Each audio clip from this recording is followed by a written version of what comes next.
that I felt like the style of TESOL was, I think, very structured, very well organized, in the sense that the lessons, they would start kind of with an individual learning something by myself sort of thing, and then after that it kind of incorporated more of a group aspect, group learning, sort of helping each other and kind of like giving each other constructive criticism, and at the end kind of like throwing you out there to try to practice what you learned in the class and see what you can do.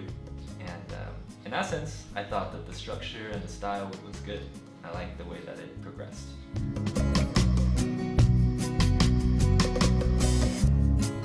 For me, I definitely would say the favorite aspect was the last part, actually, when we got thrown out and into the practicum.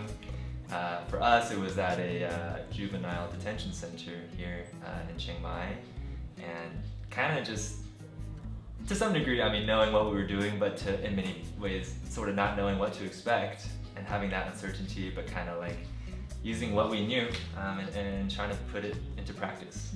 I thought that was, in some ways, the most kind of like intimidating, but in the end, the favorite part for me.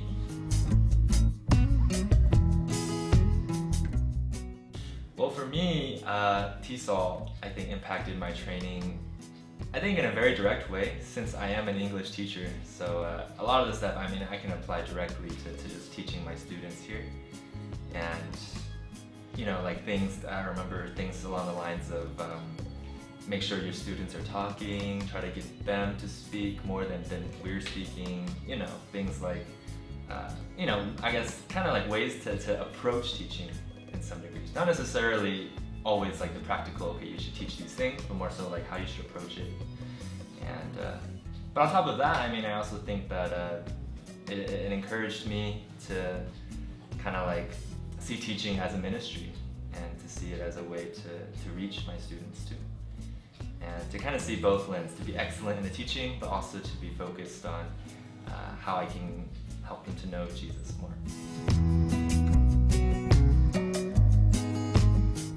I would encourage anyone who's thinking about teaching English, especially in terms of like a ministry aspect, you know, using it to not only, I guess, teach, but also try to incorporate it in some sort of, yeah, ministry kind of thing. I would say for sure it fits right in with that.